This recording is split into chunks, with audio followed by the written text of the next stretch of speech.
नमस्कार, आप देख रहे हैं सुदर्शन न्यूज। मैं हूं आपके साथ शिवम दत्त मेहता और वक्त हो चुका है रणक्षेत्र का। जी हां, आज बात करेंगे फिर से महाकुंभ की और आज ये डिबेट का विषय कैसे बन गया इसके बारे में भी मैं खुलासा करूंगा। ये देखिए एकदम से दिव्य भव्य जो महाकुंभ जो है, इसके आयोजन से जो लोग परेशान कौन हुए हैं? जो विपक्षी हैं, जिनको सनातन से कोई लेना देना नहीं है, जिनको दुख होता है कि इतना दिव्य भव्य ये आयोजन जो कर लिया गया है, अब इसका जवाब क्या देना है। तो महाकुंभ जो सनातन धर्म की आस्था और भारतीय संस्कृति का सबसे बड़ा प्रतीक है, आज विपक्ष की राजनीति और साजिशों का शिकार बनता दिख रहा है। जहां एक तरफ सोशल मीडिया पर फर्जी खबरों और भ्रामक वीडियो के जरिए महाकुंभ को बदनाम करने की कोशिश की जा रही है, वहीं दूसरी तरफ अफजाल अंसारी जैसे नेताओं के विवादित बयान हिंदू आस्था पर सीधा हमला कर रहे हैं। क्या विपक्ष को अब अपनी तुष्टीकरण की राजनीति के लिए सनातन धर्म ही निशाना बनाना रह गया है कि भाई केवल सनातन पर ही हमला करेंगे? अफजाल अंसारी ने बयान दिया था कि महाकुंभ में पाप धुल जाएगा तो बैकुंठ हाउसफुल हो जाएगा। यह बयान न केवल आस्था का मजाक उड़ाते हैं बल्कि समाज में धार्मिक उन्माद फैलाने की कोशिश भी है। लेकिन याद रखिए, सनातन धर्म की गहराई और आस्था इतनी मजबूत है कि इस तरह की साजिशें कभी सफल नहीं हो सकती हैं। जो लोग राजनीति के लिए आस्था पर चोट कर रहे हैं, उन्हें जनता माफ नहीं करेगी। आज इसी पर करेंगे चर्चा।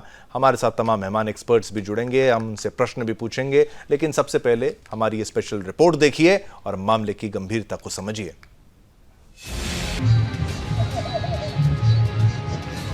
अगर पाप धुल जाएगा तो इसका मतलब आगे वैकुंठ में जाने का रास्ता खुल जाएगा।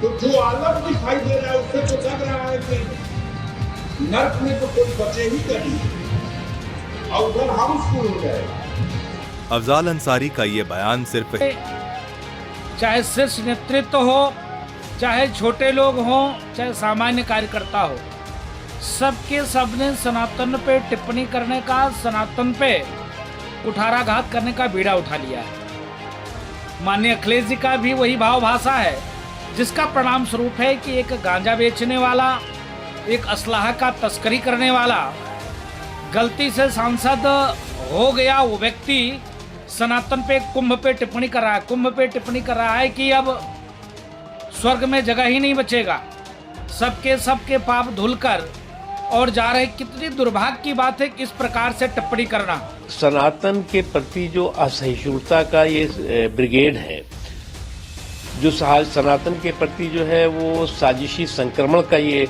जो संस्थान बने हुए हैं, उनको ये लगता है कि सनातन पर प्रहार ही उनका सेकुलरिज्म पर जो है वो उपहार होगा। तो ये उनकी बहुत गलतफहमी है। अरे भाई, सनातन के प्रति कितनी असहिष्णुता करोगे, कितने इंटॉलरेंस करोगे? आपको जो है वो इस तरह की अगर असहिष्णुता, इस इंटॉलरेंस के जरिए, सनातन के प्रति साजिशी संक्रमण के जरिए जो है वो आपके साजिशी संक्रमण से सनातन को अगर लगता है कोई नुकसान होने वाला है, तो नहीं बल्कि आपको नुकसान होगा। तुष्टीकरण की राजनीति के आरोप विपक्ष पर पहले भी लगते रहे हैं, लेकिन इस बार महाकुंभ को निशाना बनाना हिंदू समाज के लिए आस्था का अपमान है। ये जो बातें हैं, कुछ चीजों को हमें स्वीकार करना पड़ता है। जब हमारे कुछ लोग बोलते हैं कि ये नर्क है, तो हमने स्वीकार कर लिया ये नर्क है। उन्होंने कहा ये स्वर्ग है, तो हमने स्वर्ग नर्क कर लिया। भारतीय जनता पार्टी बहुत समय से लगातार ये बात कह रही है कि जो महाकुंभ में नहाएगा उसको मोक्ष मिल जाएगा, उसको स्वर्ग मिल जाएगा।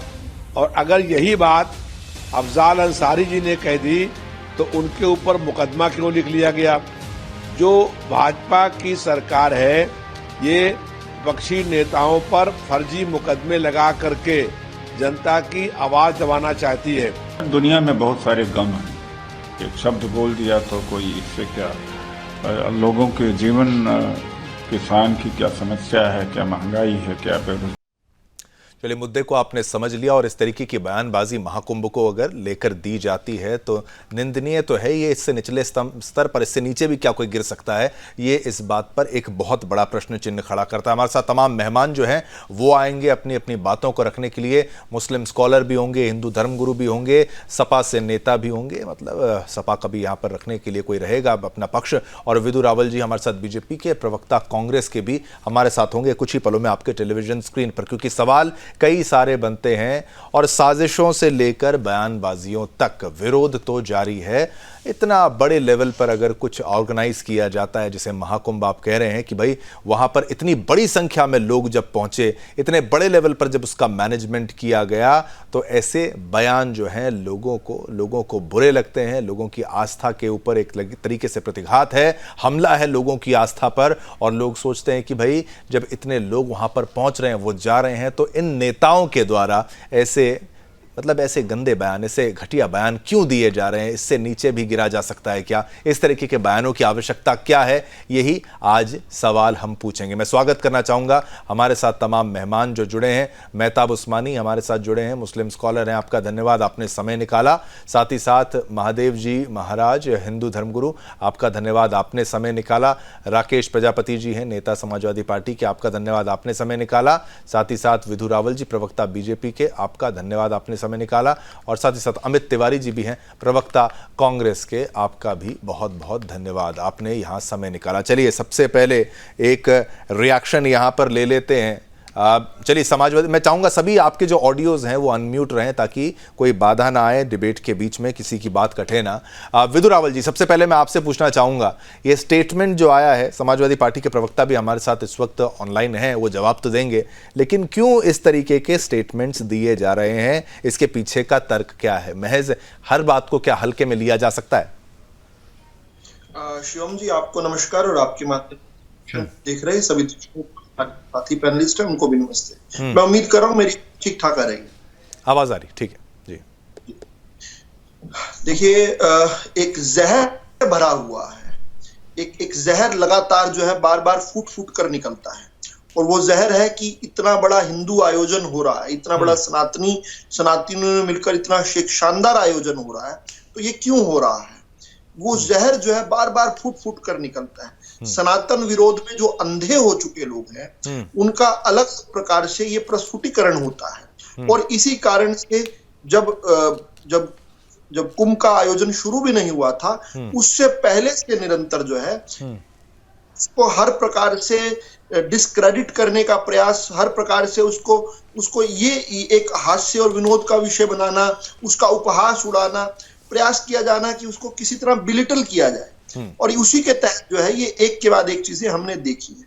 हमने क्या कुछ नहीं देखा, हमने देखा कि किस प्रकार से लोग पहले मूंगफली और अंडे की रेडी लगाने के लिए संघर्ष कर रहे थे कि क्यों नहीं लगाने दी जा रही है, हमें क्यों नहीं लगाने दी जा रही है। कभी कोई कह रहे थे कि उनको क्यों नहीं आने दिया जा रहा, उनको क्यों आने दिया जा रहा है। इस प्रकार का लगातार, कभी कह रहे थे कि कुंभ स्नान जहां पर हो रहा है वो स्थान ही जो है वक्फ बोर्ड का है। कभी यूं कहने लगे कि भाई यहाँ पर डुबकी लगाने से क्या होगा, कभी कहने लगे कि ट्रेनें खाली जा रही हैं, और फिर कभी कहने लगे कि ट्रेनों में इतने लोग हैं कि अव्यवस्था हो रही है। यानी हर प्रकार से किस प्रकार जो है डिस्क्रेडिट किया जा सकता है, उसके तरीके ढूंढे जा रहे हैं।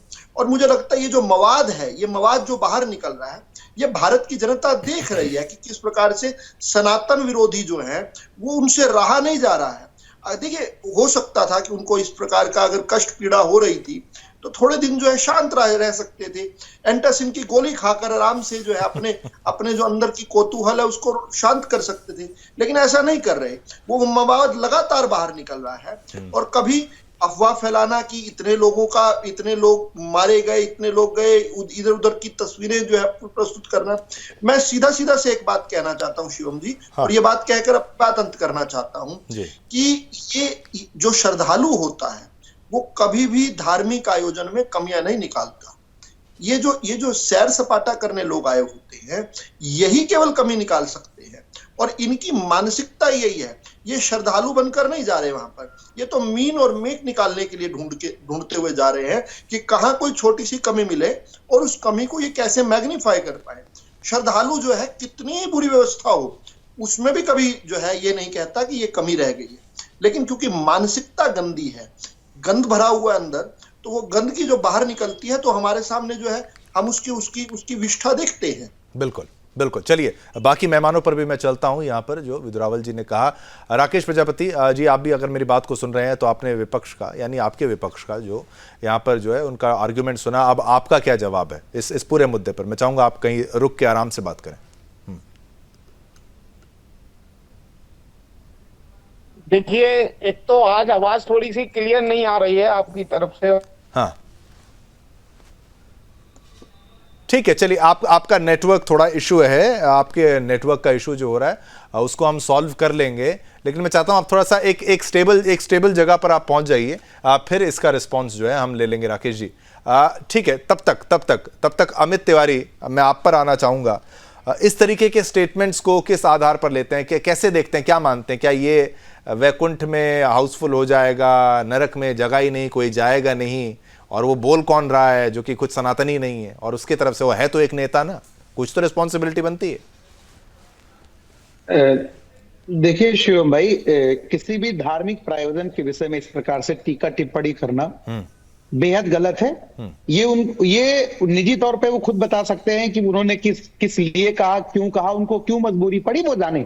लेकिन हम जानते हैं कि धार्मिक मसलों पर इस प्रकार से टीका टिप्पणी करोड़ों लोगों को आहत करती है। लेकिन हाँ, ये बातें समाजवादी पार्टी के प्रवक्ता, साथी, नेता बहुत स्पष्ट रूप से करेंगे। हम तो बस इस बात को कहना चाहते हैं कि कुंभ जैसा पवित्र आयोजन, जो कि कुंभ एक करोड़ों लोगों के आस्था का प्रतीक है, उसमें भारतीय जनता पार्टी की जो अव्यवस्थाएं देखी गई और झूठ बोलने की पराकाष्ठा देखी गई, वह निंदनीय है। कुंभ का आयोजन सिर्फ 2025 से ही शिवम भाई नहीं, सदियों से चलता आ रहा है। वैसे ही पराभव, वैभव और वैसे ही लोक कल्याण की भावना, वसुधैव कुटुंबकम का ध्येय लेकर के चलने वाला हमारा कुंभ सदैव सफल होता आया है, आगे भी सफल होगा, आज भी सफल होगा। लेकिन जिस प्रकार से इस कुंभ के दौरान भारतीय जनता पार्टी ने पूरे प्रायोजन का राजनीतिकरण किया, वह एक दुर्भाग्य का विषय था। इसमें मिसमैनेजमेंट जैसी जो घटनाएं हुई, जैसे अभी हमारे भाजपा के साथी कह रहे थे कि लोग अफवाह फैला रहे थे कि इतने लोग मरे।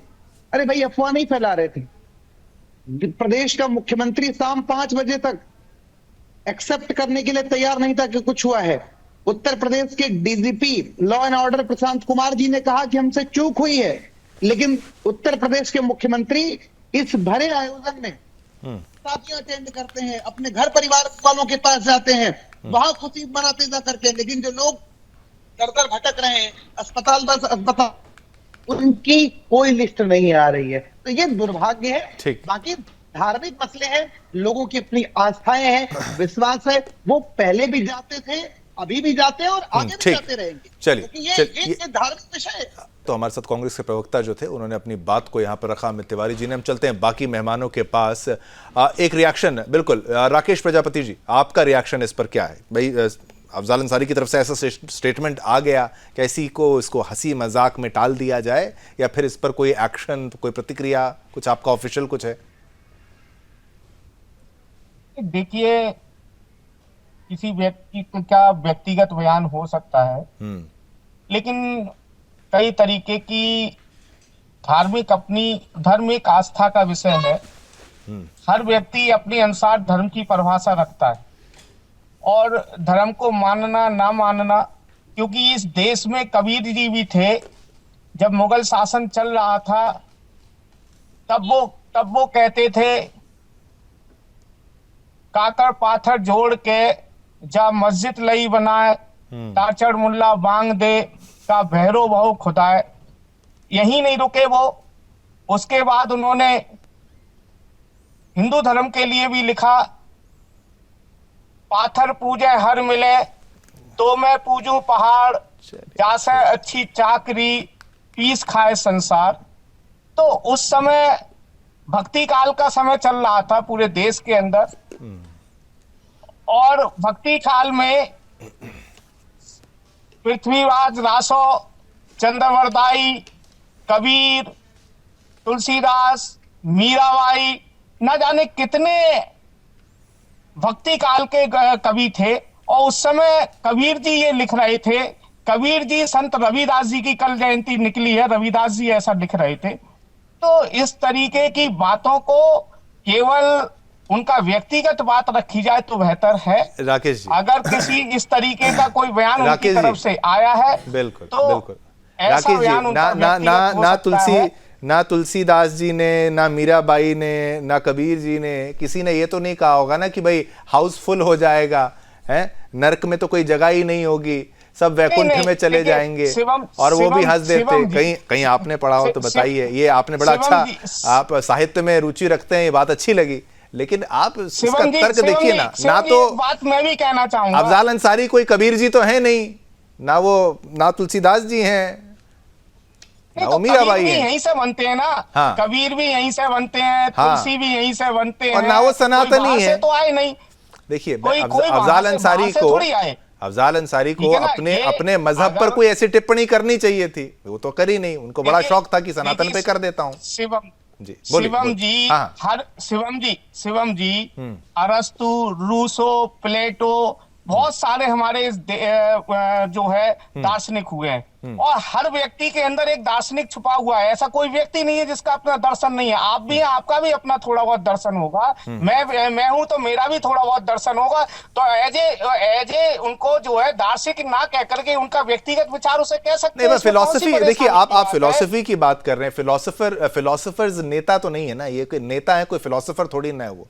अब ये क्या मतलब, आप समझ रहे हैं तंज कैसा है। हाँ, शिवम जी, हाँ, शिवम हाँ, जी, हाँ, शिवम जी, देखिए, मैं एक शिक्षक हूँ। शिक्षक होने के नाते मैं तो इतना जानता हूँ, हाँ। हर व्यक्ति के अंदर अंतर्निहित शक्तियां हैं। हाँ। कोई भी व्यक्ति ऐसा नहीं है जिसके अंदर कोई ना कोई शक्ति पर नहीं आप हो। स्टेटमेंट को कोई क्या ना कहेंगे कोई राकेश जी? inherent property हर स्टेटमेंट व्यक्ति केवल के निजी अंदर है या होती गलत है? आप स्टेटमेंट, आप यहाँ पर चैनल पर बैठे हुए हैं, ये आपके अंदर प्रॉपर्टी तो थी, इसीलिए आप एंकर बनकर बैठे हुए हैं। हर व्यक्ति एंकर थोड़ी बन जाता है।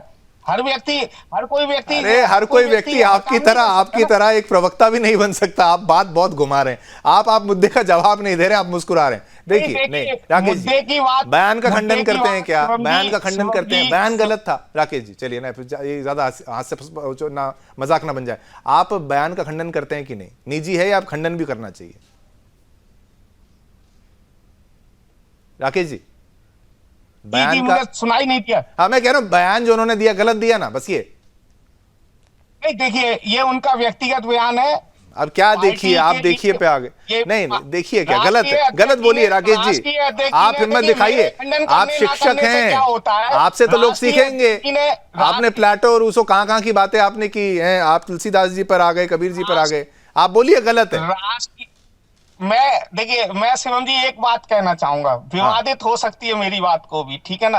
हाँ, कुछ ऐसा हिंदू धर्म के खिलाफ मत बोल दीजिएगा। बोलिए। मैं बिल्कुल बोलूंगा। अरे नहीं, स्वर्ग, कोई व्यक्ति ऐसा नहीं है जो स्वर्ग जाकर के लौटा हो। कोई व्यक्ति ऐसा नहीं है जो नर्क जाकर के लौटा हो। कैसे पता चलता है स्वर्ग कौन सा है, कौन सा नर्क है? आप लीजिए, आपको यही स्वर्ग दिखाते हैं महादेव जी। महादेव जी, ये मुझे समझ में नहीं आया। नहीं, स्वर्ग दिखाते हैं आपको।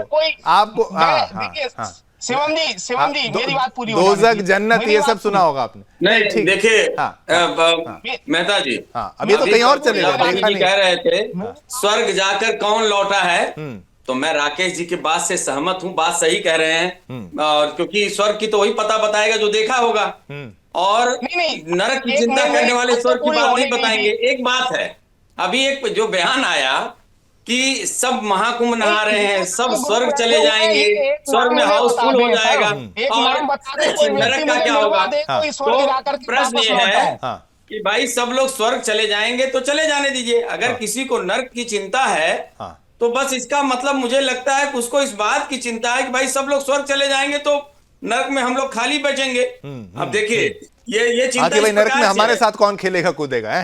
कौन खेल करेगा? दूसरी बात ये है कि बीजेपी तो इतनी बार जीत रही है, और बार बार जीतेंगे। ऐसे योगी जी ऐसे बड़े बड़े आयोजन करेंगे और सफल हो जाएंगे तो हमारा क्या होगा?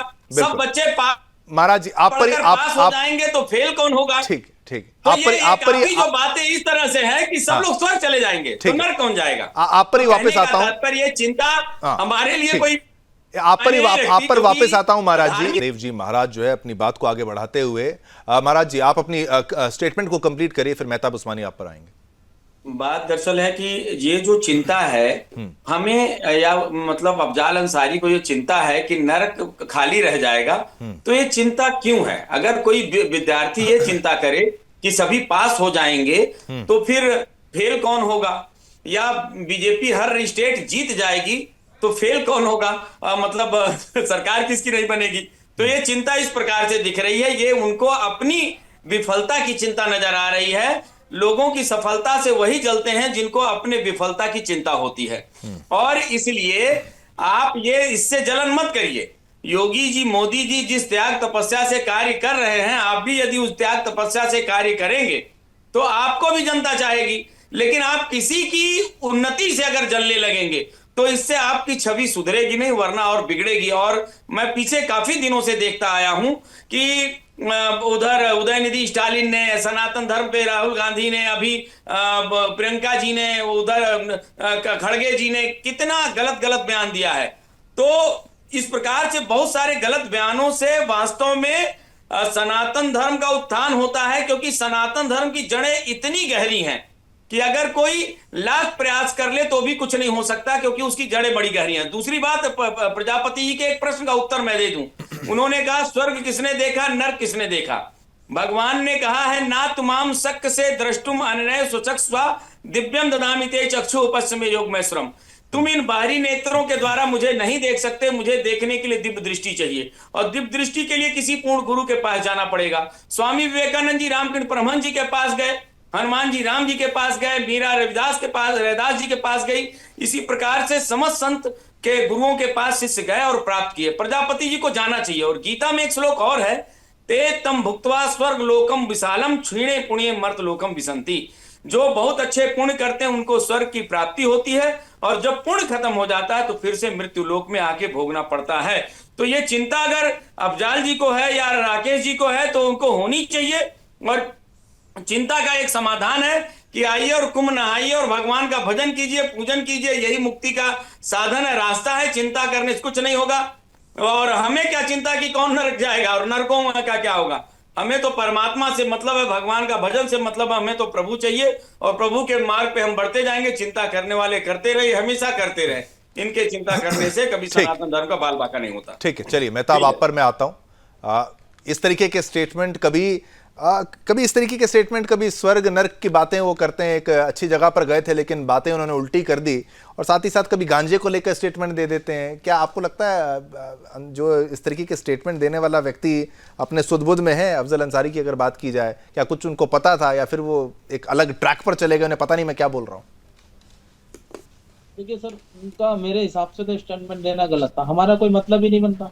जब हमारी नो एंट्री थी वहाँ, हमारा तो पहले इतना बड़ा इश्यू बना दिया गया था। हमारी नो एंट्री थी, हम जा नहीं सकते थे। हमने तो शंकराचार्य के बयान सुने, जो बड़े शंकराचार्य हैं उनके बयान सुने। उन्होंने बताया कि योगी जी को इस्तीफा देना चाहिए। वहाँ इस तरीके का आयोजन में इस तरीके की भगदड़ मची, इतने लोग मरे। हम तो थे नहीं मौजूद, हमने भी आप लोगों से सुना, वही चीज हमने बताई। तो हमारा तो कहीं रोल ही नहीं बनता उसमें। तो अफजल अंसारी जी को मेरे ख्याल से तो ये बयान देने नहीं चाहिए था, उनका कोई मतलब ही नहीं है। अरे ये सरकार का काम है, आयोजन बड़ा था। सरकार ने, कोई मुख्यमंत्री थोड़े जाते हैं आयोजन में, खड़े होते हैं जाके सिक्योरिटी के लिए या उसके लिए। वो तो आदेश देते हैं, प्रशासन का काम है। प्रशासन ही तो करता है ना सारी चीजें। अब प्रशासन कहाँ फेल हुआ, कहाँ नहीं हुआ, ये जांच बताएगी। क्यों हुई भगदड़, क्यों मची भगदड़, ये सारी जांच के बाद पता चलेगा। तो हमें तो ये कहना ही गलत है। हमारा तो इस मामले में बोलना ही गलत है कि आयोजन में क्या हुआ, कैसे हुआ। हमारा मतलब ही नहीं था वहां जाने का। हमारे लिए तो पहले नो एंट्री का बोर्ड लगा था। तो हम क्यों कहें इस बात को? ये सरकार बताएगी। सरकार, देखिए हम तो इस बात को नहीं कह रहे, एंट्री खोल देनी चाहिए थी क्या मेहताब जी? एंट्री होनी चाहिए थी। जितने लीडर हैं वो जवाब मांग रहे हैं, क्यों आयोजन में भगदड़ मची, क्यों ऐसा हुआ। भाई हम तो नहीं मांग रहे ना, हमारा मांगने का हक भी नहीं बनता। हम क्यों मांगे? हमारा रोल ही नहीं है कोई। शंकराचार्य ने, हमने तो शंकराचार्य को सुना, उन्होंने जैसे बोला हमने सोचा हो सकता है ये घटना हुई हो। हम तो मौजूद नहीं थे। शंकराचार्य जी वरिष्ठ हैं, वो कह सकते हैं घटना क्यों हुई, कैसे हुई, कब हुई। और बात स्वर्ग और नर्क की है। देखिए स्वर्ग और नर्क यही पता चल जाता है। स्वर्ग ये है कि अंबानी जी गए, बड़े आराम से एकांत में जाके उन्होंने डुबकी लगाई, वो स्वर्ग है। और जो बेचारे भीड़ भाड़ में 10-20 किलोमीटर पैदल चल के जिन्होंने डुबकी लगाई, उनके लिए एक तरीके से नर्क है। बताइए, अगर वो भी एकांत में जाके ऐसा डुबकी लगा तो उनको भी सुकून मिलता, कहते कि हाँ भगवान ने हमारे लिए भी अच्छी चीज बनाई। अब बेचारे वो परेशान हुए, 20 किलोमीटर पैदल चले, 10 किलोमीटर चले, और वो आराम से गाड़ी से उतरे, डुबकी लगाई, आ गए। तो स्वर्ग नर्क तो यही है, पैसे का खेल है। स्वर्ग नर्क यही है, जिसपे ज्यादा पैसा वो स्वर्ग में है हिंदुस्तान में, जिस पे पैसा नहीं है वो नर्क में। मेहताब जी एक बात बताइए, एक बात आप बताइए, आप जो बात कर रहे हैं, आप जरा ध्यान से सोचिए ना, आप क्या कह रहे हैं। आप कह रहे हैं जो पैसे वाला है वही स्वर्ग में है। हाँ, बिल्कुल। अरे ये तो तर्क वाली बात है क्या? आप एक बताइए, आप मेहताब जी, मैं कहता हूं चलो आपकी किस्मत चमक जाए, सुनिए, मैं कहता हूं आपकी किस्मत चमक जाए, कल को आप अमीर हो जाएं, आपकी जान को खतरा हो, आप सिक्योरिटी प्रोटोकॉल के साथ जाएंगे ना, जहां जाएंगे, मस्जिद भी जाएंगे, 4 गनर लेके जाएंगे ना, या फिर आपको सड़क पे 15 किलोमीटर चलवा लिया जाएगा कि चलिए। मैं तो आपको नहीं कह रहा, मैं सिक्योरिटी प्रोटोकॉल को नहीं कह रहा, मैं कह रहा हूं मेहताब जी फिर आप समझे नहीं कि उनकी गाड़ी क्यों आगे गई, तो सिक्योरिटी प्रोटोकॉल नहीं था और क्या था? सिक्योरिटी आप तो पीएम मोदी को चलवा देंगे, जिससे पैसा होता है। आप तो पीएम मोदी को चलवा देंगे। ठीक है, ठीक है। विदु रावल, हाँ बोलिए। मैं मदद कर देता हूँ। मेहताब उस्मानी जी जो है मुस्लिम स्कॉलर के रूप में हमारे साथ मौजूद हैं। वैसे इस बिरादरी में ये बड़े दुर्लभ प्राणी हैं, इस बिरादरी में बहुत सारे स्कॉलर होते नहीं हैं, तो हमें इनकी बहुत बहुत महत्ता करनी चाहिए, बहुत वैल्यू करनी चाहिए, पहली बात तो ये। लेकिन मैं इनकी मदद कर देता हूँ। स्वर्ग नरक क्या है कि जो कहते हैं कि भाई हमने 900 साल तक राज किया, हिंदुस्तान पर हमारी सल्तनत थी, वो आज कहीं पंचर लगा रहे हैं, तो स्वर्ग और नरक यहीं पर ही है। वो जो आज मूंगफली और अंडे की रेडी लगाने के लिए नो एंट्री के बोर्ड ढूंढ रहे हैं, तो स्वर्ग और नरक यही है। और इन्होंने तो नहीं गए, ये इनके लिए तो नो एंट्री का बोर्ड था, लेकिन जहां इनकी एंट्री होती है वहां हज में जाते हैं। हर साल भगदड़ में कितने लोग मारे जाते हैं, जब ये पत्थर फेंकने लगते हैं तो कितने लोग मारे जाते हैं। अब नहीं बीच में बोलेंगे, अब मुझे पता है, मुझे पता था, मुझे पता था आपको, मुझे पता था, तकलीफ नहीं करता, क्योंकि आप दुर्लभ प्राणी हैं, अपनी बिरादरी के दुर्लभ प्राणी हैं। आपको तो म्यूजियम में रखना चाहिए, आपको म्यूजियम में आपको स्थान मिलना चाहिए। आप अरे स्कॉलर हो भाई, रेडिकल इस्लाम के बारे में भी बोला गया ट्रंप ने।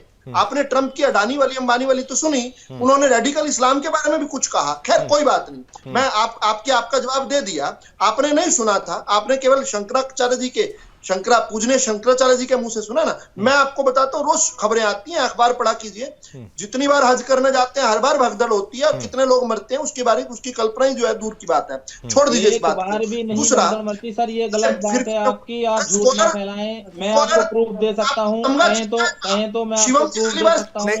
मेहताब जी उनको बोलने दीजिए, भगदड़ की बात गलत तो नहीं, मेहताब जी गलत तो नहीं। हज में क्या नहीं हुआ है? क्या नहीं, भगदड़ नहीं मचती सर, कभी नहीं मची। क्या बात कर रहे हैं मेहताब जी? लेकिन नहीं ठीक है, उनका स्टेटमेंट आ जाए आपको, आप फिर आप अवेयर नहीं है, आप अवेयर नहीं है, आप अवेयर नहीं। मैं अवेयर नहीं। मैं बहुत कैसी बात करते हो? मैं हमारे अंडर में कितने, अरे मक्का में हुआ है स्टैम्पीड हुआ है। आप जवाब ले, बोलने दीजिए। रुक जाओ, रेडिकल इस्लामिक ना बनो रेडिकल इस्लामी, रुक जाओ। चलिए, अच्छा मैं तो ना महाराज जी से जो है, महादेव जी से, पूजनीय महादेव जी से, मैं तो ये जानने में इंटरेस्टेड था, ये जानने में जिज्ञासु था कि ये टूटी चोरी करने के बाद भी स्वर्ग मिल जाता है क्या? नहीं, बिल्कुल नहीं जाता, नरक में जाता है। टोटी चोरी करने के बाद सीधे नरक में जाने का एंट्री है। अच्छा, ये जो माफियाओं की कब्रों पर ये जो फातिहा पढ़ते हैं, जाकर मोटे मोटे आंसू बहाते हैं, ये अफजाल अंसारी वही है ना, मुख्तार अंसारी का भाई है ना, ये वही है ना, नामी ग्रामी अपराधी वही व्यक्ति है ना। ये जो इसके भ्राता के उसमें नमाजे जनाजा में जब जाकर फातिहा पढ़ रहे थे, उन लोगों को भी स्वर्ग मिल जाता है क्या? माफिया के उस पे जनाजों पर जाकर जो उनकी कब्रों पर करते हैं, इस प्रकार की बात करते हैं। और अभी मेरे साथी ने, कांग्रेस वाले भाई की तो बात ही नहीं कर पाए हम, कांग्रेस वाले भाई ने कहा कि क्या मजबूरी है, मजबूरी बता देता हूं साहब, मैंने बताया एंटासिड की गोली खाया करो, क्योंकि आपके लिए संकट है। बस उतना ही समय अनुमति देता है, समय हो चुका है। Quick counter, Amit Tiwari 10 second. Amit Tiwari